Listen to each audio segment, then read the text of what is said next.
നിർണായക നിയമസഭാ തെരഞ്ഞെടുപ്പിന് CPM ഒരുങ്ങിക്കഴിഞ്ഞു. ഹാട്രിക് ഭരണമാണ് CPM ലക്ഷ്യം വെക്കുന്നത്. 2-ൽ കൂടുതൽ തവണ മത്സരിച്ചവർക്ക് സീറ്റ് നൽകില്ലെന്നും റൊട്ടേഷൻ സമ്പ്രദായം നടപ്പിലാക്കുമെന്നും CPM അടിവരയിട്ട് പറയുന്നുണ്ട്. അങ്ങനെ നോക്കുമ്പോൾ പല പ്രമുഖ CPM നേതാക്കന്മാരും അടുത്ത തെരഞ്ഞെടുപ്പിൽ വീട്ടിലിരിക്കാം. ഒരാൾക്കൊഴിച്ച് അത് മുഖ്യമന്ത്രി പിണറായി വിജയന് മാത്രമാണ്.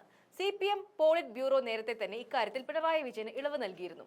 KK ശൈലജ, തോമസ് ഐസക് തുടങ്ങിയ CPM-ന്റെ തലമൂത്ത നേതാക്കന്മാർ വീട്ടിലിരിക്കും.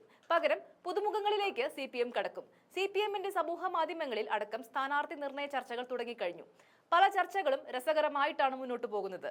ഭാവി മുഖ്യമന്ത്രിയെ മുതൽ സൂപ്പർ പവർ MLA-മാരെ വരെ CPM-ന്റെ സൈബർ സഖാക്കന്മാർ പ്രഖ്യാപിച്ചു കഴിഞ്ഞു. ചില യുവ നേതാക്കന്മാരെ തഴയണമെന്നും അവരെ ഉൾപ്പെടുത്തിയാൽ LDF-ന് തുടർ ഭരണം പോകുമെന്നും എല്ലാ സഖാക്കന്മാർ മുന്നറിയിപ്പ് നൽകുന്നുണ്ട്. ചുരുക്കി പറഞ്ഞാൽ തെരഞ്ഞെടുപ്പിന് മുൻപ് തന്നെ ചിലർ CPM തോൽപ്പിച്ചു എന്ന് പറയാം. 3 നേതാക്കന്മാരാണ് അക്കൂട്ടത്തിൽ പ്രധാനമായും ഉള്ളത്.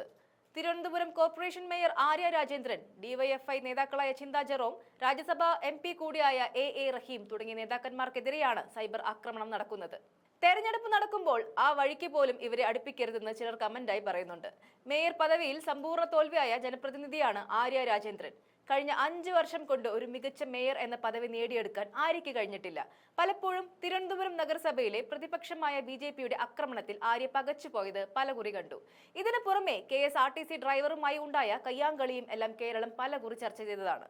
ചിന്ത ജെറോമിലേക്ക് വന്നാൽ ഡോക്ടറേറ്റ് നേടാനുള്ള റിസർച്ച് പേപ്പർ കോപ്പിയടിച്ചതും ചങ്കമുഴയുടെ വ്യാഖ്യാതമായ കവിത വാഴക്കുല വൈലോപ്പിളയുടേതാണെന്ന് പറഞ്ഞ് ഡോക്ടറേറ്റ് അടിച്ചുമാറ്റിയതുമെല്ലാം പൊതുസമൂഹത്തിൽ ഈ നേതാവിന് വലിയ ചീത്തപ്പേരാണ് സമ്മാനിച്ചത്. നേരത്തെ കൊല്ലം നിയോജക മണ്ഡലത്തിൽ നടൻ മുകേഷിന് പകരം ചിന്ത ജെറോമിനെ മത്സരിപ്പിക്കാൻ CPM പദ്ധതിയിട്ടതാണ്. എന്നാൽ ഈ വിവാദങ്ങളുടെ പശ്ചാത്തലത്തിൽ അതുണ്ടാകില്ലെന്ന് ഉറപ്പാണ്. AA റഹീം മികച്ച രാജ്യസഭ MP ആണെന്ന കാര്യത്തിൽ ആർക്കും തർക്കമില്ല. എന്നാൽ ചില പ്രവൃത്തികൾ ചെയ്യുന്നത് തിരിച്ചടിക്കുന്നത് പതിവാകുന്നതും അതിന് പിന്നാലെ സ്വയം എയറിൽ കയറുന്നതും ഈ നേതാവ് പതിവാക്കിയിരിക്കുകയാണ്.